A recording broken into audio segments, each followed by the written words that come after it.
Cómo duplicar su poder mental. Módulo 18.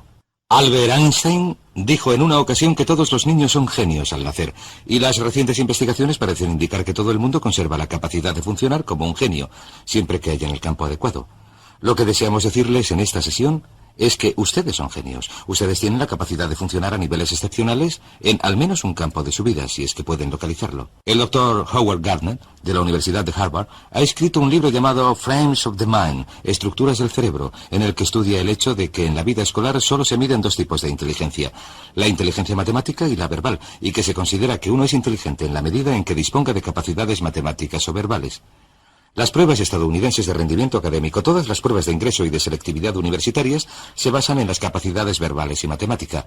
Pero Gardner ha averiguado que también se puede tener inteligencia artística, inteligencia mecánica, intuitiva, musical, y la más importante de todas para lograr el éxito en la vida, de hecho, una de las bases de este curso es la inteligencia social, la capacidad de llevarse bien con los otros. Mi hijita Cristina tiene 7 años. Puede que Cristina no saque unas notas extraordinarias en matemáticas o en lectura, pero les diré una cosa. Cuando se trata de llevarse bien con la gente, Cristina es dinamita pura. Y, al ser así, sabemos que siempre que la animen y le den apoyo, nunca tendrá problemas en la vida. Volvamos al punto principal. Usted es un genio. Ese genio, esa inteligencia, esa capacidad creadora, es algo que es suyo por derecho. La creatividad es tan natural para usted como lo es respirar. Y puesto que decimos que todos los niños son genios al nacer, vamos a examinar un par de hechos interesantes. En unos estudios recientes se analizaron los resultados obtenidos en unas pruebas de inteligencia por niños entre 2 y 4 años. Entre los 2 y los 4 años es cuando por primera vez se pueden realizar pruebas de inteligencia, y se pudo ver que, en el 94% de los casos, los resultados indicaban una elevada inteligencia y una elevada creatividad. A continuación se repitieron las pruebas con estos mismos niños a los 7 años, y se vio que solamente en el 4% de los casos los resultados indicaban una elevada inteligencia y una elevada creatividad. ¿Cómo sucedió esto? ¿Por qué este espectacular descenso en la creatividad? Muy sencillo. Entre los 2 y los 4 años y a la edad de 7 años, estos niños hacían cosas, tocaban cosas, las probaban, las olían, se metían en todas partes. A los 2 y 3 años son terribles, a los 4 son fantásticos, etc. Lo que pasó es que averiguaron que cuando hacían estas cosas sus padres se enfadaban, sus profesores se enfadaban, sus hermanos se enfadaban, les gritaban, les daban azotes y les desanimaban a la hora de hacer cosas nuevas, de explorar el mundo con el tipo de entusiasmo que los niños ponen en estas cosas. Averiguaron que si uno quiere salir adelante tiene que hacer lo que se espera de uno, así que con el tiempo se volvieron pasivos. Empezaron a ir al colegio y les sentaron en filas ordenadas. Hablaban cuando levantaban la mano, les decían cuándo podían ir al baño, etc. Pero lo maravilloso es que, aunque esto haya sucedido, la creatividad se sumerge como un río subterráneo, y lo que vamos a hacer en esta sesión es hablar de cómo se le puede hacer volver a la superficie. Por cierto, en la Universidad de Minnesota se realizó un interesante estudio hace algunos años. Este estudio se basaba en una prueba psicológica realizada en la universidad para verificar qué factores llevaban a la creatividad en los niños, y lo que se hizo fue seleccionar a varias madres de la zona urbana de Minneapolis que padecían retraso mental, esto es, sus coeficientes de inteligencia representaban un máximo de 80. Se localizó a cada una de estas madres en un momento en el que estaban teniendo hijos, y se estableció un experimento por el que los estudiantes de la Facultad de Psicología iban a las casas de estas madres, recogían a los niños a una edad temprana, los llevaban a la universidad, los situaban en un entorno donde podían jugar, donde se les estimulaba, oían música, tenían juguetes. Los estudiantes experimentaban con ellos y les mantenían ocupados, los cogían en brazos y jugaban con ellos, etc. Al final de este experimento, y según iba progresando, cuando llegaron a una edad en la que se les pudo hacer una prueba de coeficiente de inteligencia, sobre los 5 o 6 años, se averiguó que los resultados de estos niños rondaban los 130 puntos, que, como saben, se aproxima a lo excepcional. Se considera que una persona con un coeficiente de inteligencia de 140 es un genio. Un coeficiente de inteligencia de 130 está algunos puntos por debajo de lo que se necesita para ser clasificado en el nivel superior. Cuando se les repitieron las pruebas, un par de años después, el resultado medio fue un coeficiente de inteligencia de 132 puntos. ¿Cuál era la clave? ¿Cuál era la clave para este increíble desarrollo de la mentalidad? Averiguaron que la clave era la estimulación. La clave era la estimulación. Averiguaron que durante los años iniciales de formación de un niño, el nivel de inteligencia y creatividad que se desarrolla está en proporción directa con la calidad y la cantidad de estimulación que un niño recibe. ¿Qué significa esto para ustedes y para mí? Pues significa que si tienen niños, lo mejor que pueden hacer es suministrarles un entorno que los estimule. Significa que si desean ser una persona muy creadora, lo mejor que pueden hacer para ustedes mismos es suministrarse una dieta que les estimule. Distintos libros, cintas, ideas, personas, situaciones, entornos.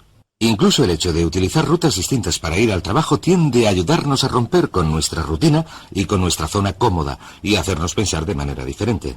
Hay algo conocido como la ley del uso, o un principio denominado la ley del uso. La ley del uso aplicada a un músculo físico dice que, si no se utiliza, se pierde. Si no se utiliza un músculo durante un periodo de tiempo, se atrofia y no se puede utilizar. La ley del uso también se aplica mentalmente a su nivel de creatividad. Dice que si uno no utiliza su creatividad, ésta se atrofiará al igual que lo haría un músculo. Pero una cosa maravillosa que hemos averiguado, en un caso tras otro, es que si uno empieza a poner a prueba su creatividad, si empieza a exigirle cosas al igual que lo haría con un músculo si empezara a levantar pesos, si empieza a exigirle cosas, empezará a entrar en acción, empezará a hacerla moverse y, si lo prefiere, a estimularla con nuevas ideas y pensamientos. Así que la clave consiste en empezar a estimular su mente alimentándola con todo tipo de cosas que hagan que rompa con la rutina habitual. Hay otro aspecto interesante de la creatividad que resulta importante: el lenguaje. Una de nuestras averiguaciones consiste en que una de las correlaciones más estrechas en nuestra sociedad, la correlación directa con el éxito en cualquier campo, es la que existe entre el éxito y el conocimiento verbal. La persona media de habla inglesa utiliza menos de 1.200 palabras en su vocabulario diario, de un total de unas 500.000 palabras posibles. Hemos averiguado que el nivel de creatividad y de inteligencia del individuo están en proporción directa con el número de palabras cuyo significado conoce y que puede utilizar en una conversación. Por cierto, existen dos tipos de palabras: las que nunca se utilizan en la conversación, las que solamente se leen, pero también existen las que utilizamos continuamente en la conversación. La persona media solamente emplea 1.200. El niño medio, hasta los 5 años de edad, aprende a identificar y conocer el significado de unas 5.000 palabras. El adulto medio aprende 5.000 palabras al año, de modo que cuantas más palabras se aprendan, más creador se hace el individuo. Lo que nos lleva a otra ley, denominada la ley de la creatividad. La ley de la creatividad dice que en la vida actual todo se inicia con las ideas, El éxito, el progreso, la felicidad, la prosperidad, el desarrollo de la vida de uno, dependen directamente de la calidad y cantidad de ideas que se desarrollen. Y lo que es sorprendente, si uno se centra en la cantidad de ideas, y yo he dedicado una enorme cantidad de trabajo al pensamiento creador, si uno se centra en la cantidad de ideas, se dará cuenta de que la calidad de las ideas es función de su cantidad. Hay quienes dicen que solamente van a desarrollar unas cuantas ideas. Esta es la gente con miedo al fracaso, con miedo al rechazo. Si uno se centra en generar una elevada cantidad de ideas nuevas que de algún modo mejorarán las cosas, ¿qué es la creatividad? La creatividad es la capacidad de producir mejoras. La creatividad sencillamente consiste en la capacidad de generar mejoras. Cualquiera que sea capaz de producir mejoras es una persona creadora. Si se puede mejorar el modo de controlar al niño, si se puede mejorar el modo de resolver una situación social, si se puede mejorar el modo en que se cocina un plato, se arregla el coche, se trabaja en el jardín, se elabora un plan de marketing, se hace un anuncio, cualquier cosa que haga que algo mejore es un acto creador. No es necesario componer sinfonías o escribir novelas o pintar cuadros. Lo único que hay que hacer es mejorar las cosas. Una serie de pequeñas mejoras puede producir unas diferencias extraordinarias en el rendimiento. De modo que la ley de la creatividad dice que el futuro, el éxito, la felicidad, en muchos casos la longevidad, estarán determinados por la calidad y cantidad de las ideas que uno produce. Pero, ¿qué es lo que controla la creatividad? En mi opinión, 3 cosas. La primera, las experiencias del pasado. Si uno se ha educado en un entorno, especialmente durante la infancia, en el que se le ha animado a pensar con creatividad, entonces será una persona creadora. A nuestros hijos, desde luego, hagan lo que hagan, siempre les decimos lo inteligentes que son, lo creadores que son, lo interesantes que son, lo divertidos que son. Y cuando están cerca de nosotros, siempre hablamos delante de ellos de lo creadores y listos que son nuestros hijos. Así que nuestros niños creen que son pequeños genios. Y probablemente, puesto que son nuestros hijos, no andan muy equivocados. En segundo lugar está el hecho de que el autoconcepto de un adulto con respecto a la creatividad es muy importante. ¿Se considera usted una persona creadora? Pues bien, como dijo Henry Ford, y ya lo hemos comentado antes, tanto si cree que lo es, parafraseando sus palabras, como si cree que no lo es, tendrá razón. Si su autoconcepto consiste en que se dice, creo que soy una persona creadora, esto es lo que se convertirá en su realidad. La mayoría de la gente cree que no son especialmente creadores sencillamente porque no han puesto a prueba sus capacidades creadoras desde hace tiempo. El tercer campo que determina su creatividad es su entorno actual. Si usted está en un entorno que fomenta la creatividad, que fomenta las ideas nuevas, verá que se le ocurren ideas. Tom Peters, en su libro In Search of Excellence, Buscando la Excelencia, dice algo estupendo. Dice que si les dejáramos, la gente nos ahogaría en ideas. Dice que las empresas más prósperas son aquellas donde continuamente se genera una enorme calidad y cantidad de buenas ideas. Dice que el éxito comercial está en proporción directa con la cantidad de ideas buenas o de ideas nuevas para producir mejoras. Así que examinen esos 3 puntos, estudien cuál fue su experiencia pasada con sus padres. En mi caso, mis padres Me desanimaron de cualquier idea que pude tener en cuanto a hacer algo que no fuera exactamente lo esperado, porque mis padres eran una gente con muchos temores. Vivieron la depresión y la Segunda Guerra Mundial, etc. Mi autoconcepto me decía que no tenía ninguna creatividad, y mi entorno en muchas situaciones era del tipo en el que había que hacer lo que se esperaba de uno para salir adelante. Pero si empezamos a desprendernos de estas cosas, si empezamos a darnos cuenta de que somos creadores, entonces empezamos a hacer que esto se convierta en nuestra realidad. Ahora bien, existen dos tipos de personalidades, lo que llamamos la personalidad mecánica y lo que llamamos la personalidad adaptable. La principal diferencia entre estos dos tipos consiste en que la personalidad mecánica es rígida y la personalidad adaptable es flexible. La personalidad mecánica tiende a ser dogmática. En otras palabras, quienes la tienen dicen tajantemente que las cosas son de una manera. Hacen declaraciones que podríamos definir como en blanco y negro. Todo es sí, no, arriba, abajo, blanco, negro. Son casi absolutistas. La declaración de un absolutista es esto es así absolutamente. La persona adaptable tiene una mentalidad abierta. Siempre está dispuesta a considerar distintos enfoques. Se dan cuenta de que una pregunta nunca queda contestada, así que siempre están preguntando. Siempre están haciendo más preguntas. Dicen cosas como ¿qué os parece esto? ¿Qué os parece si hacemos aquello? ¿O por qué no probamos esto? O esa podría ser otra idea. Y tienden, si lo prefieren, a ser fluidos. Si se plantea una idea nueva, si acaban de tomar una decisión y se plantea una idea nueva, dejan la primera y adoptan la segunda. Son muy flexibles. Y verán que las personalidades adaptables son las personalidades con más éxito, las más felices. De hecho, existe una relación directa entre un amor propio reducido y la falta de seguridad. Falta de seguridad. La gente recurre a su inseguridad. Y la gente con un elevado amor propio con seguridad, los que están satisfechos consigo mismos, están dispuestos a cuestionar las ideas. De modo que pregúntense en qué lugar del gráfico se sitúan ustedes en cuanto a tener una personalidad mecánica o adaptable.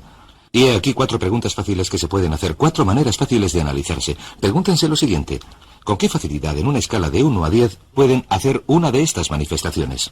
Número 1. ¿Con qué facilidad pueden decir me he equivocado, no tenía razón? Me he equivocado, no tenía razón. Verán, las personas adaptables, las personas flexibles y fluidas están dispuestas a reconocer que se han equivocado. Y las personas mecánicas, o si lo prefieren rígidas, son las que no pueden admitir que se han equivocado. De modo que lo que hacen es esforzarse por ocultar su error. Trabajan mucho para defenderse y proteger sus errores en lugar de decir me he equivocado. Una vez que uno ha dicho me he equivocado, no hay nada que discutir. Entonces uno se puede dedicar a hallar la solución. He aquí otra manifestación. ¿Con qué facilidad, en una escala de 1 a 10, pueden decir, he cambiado de opinión, es verdad, antes me parecía buena idea, pero he cambiado de opinión? La capacidad de cambiar de opinión es el distintivo de una persona flexible. ¿Con qué facilidad pueden decir, no lo sé, en una escala de 1 a 10? Si alguien, un hijo, un padre, un jefe, les hace una pregunta, ¿con qué facilidad pueden decir no lo sé? O manifestación final, ¿con qué facilidad pueden decir necesito ayuda, no lo puedo hacer yo solo, no tengo la capacidad suficiente, necesito que alguien me ayude, necesito ayuda, he cambiado de opinión, no lo sé? Estas son las manifestaciones que hace una persona flexible. Muy bien, estudiemos otro par de aspectos de la creatividad. Tenemos la ley del uso, tenemos la ley de la creatividad. Sabemos que el lenguaje y el vocabulario están directamente relacionados con esta. Sabemos que el autoconcepto es parte esencial de la creatividad, que cuanto más se gusta uno a sí mismo, cuanto más cree uno en sí mismo, más probabilidades tiene de ser creador. Así que el siguiente punto es preguntar. Sencillamente, la capacidad de hacer preguntas. Cuanto más dispuesto esté uno a hacer preguntas una y otra vez, cuanto más dispuesto esté uno a decir qué pasaría si lo hiciéramos de otro modo, qué pasaría si cambiáramos, qué pasaría si hiciéramos lo contrario de lo que estamos haciendo, qué pasaría si hiciéramos más, si hiciéramos menos, si dejáramos de hacerlo por completo, estas son las preguntas de una persona creadora. Ahora bien, como ya he dicho, usted es un genio. Sin embargo, ¿va usted a desarrollar su genio plenamente? El único modo de que pueda desarrollar su genio plenamente es empezando a utilizar algunas de las técnicas que hemos comentado en este seminario. Una de ellas es tener unas metas muy claras. Si usted tiene unas metas claras que desea lograr, estas estimularán su creatividad, como comentaremos en el próximo módulo. La segunda parte es empezar a utilizar afirmaciones, y la mejor afirmación es soy un genio, soy un genio, soy un genio, y repetirlo una y otra vez. Sucederá algo sorprendente si repiten estas palabras. En su mente consciente y subconsciente, cuando empieza a decir una y otra vez en su mente consciente, soy un genio, soy un genio, soy un genio, usted impulsa el mensaje al subconsciente. ¿Sabe lo que hace el subconsciente? El subconsciente dice, de eso nada, ganso, no se te ha ocurrido una idea decente los últimos 10 años. Pero usted dice, soy un genio, soy un genio. Usted hace que penetre el mensaje, imprime el mensaje en su subconsciente. El subconsciente le conoce, lleva mucho tiempo con usted, sabe que nunca se le ocurre nada que valga la pena, pero usted insiste. Soy un genio, soy un genio, soy un genio. Continúa haciendo que penetre el mensaje. Finalmente el subconsciente dice, Muy bien, si esta es la nueva orden, si es esto lo que quieres, allá va. He aquí una idea. Haz algo con ella. Y en medio de una conversación, cuando uno está hablando de un problema, de repente se le ocurre una idea y alguien dice, caray, qué buena idea. Y usted contesta, claro, ya sabes, soy un genio. Y le repiten, sí, es una idea bastante buena. Y verá que se convertirá en un genio en la medida en que acepte la creatividad innata. Es como si viviera en un terreno y debajo de ese terreno hubiera un enorme depósito de genio, y cuando afirme algo una y otra vez irá perforando más y más hasta llegar a un punto, al afirmar y visualizar, a un punto en que alcance este depósito de genio y el genio empiece a manar como si fuera un pozo de petróleo. Y cuando empiece a fluir, les diré lo más sorprendente, cuando empiece a fluir, diremos por qué funciona esto en un momento, cuando empiece a fluir, se le ocurrirá una idea tras otra. Pues bien, el punto más importante de todo este asunto consiste en entender lo siguiente, que no hay nada que no pueda lograr si explota este genio, que toda productividad y prosperidad se derivan de las ideas y que la fuente de las ideas es inagotable, lo que significa que su potencialidad es inagotable. Significa que no hay límites en cuanto a lo que puedan hacer, o tener, o ser, si desbloquean su creatividad innata, que si repiten una y otra vez, soy un genio, soy un genio, soy un genio, soy un genio, y a continuación esperan confiadamente. En el momento preciso en que la necesiten, se les presentará la respuesta precisa en la forma precisa que deseen. Y en el módulo siguiente les voy a decir cómo y por qué funciona esto.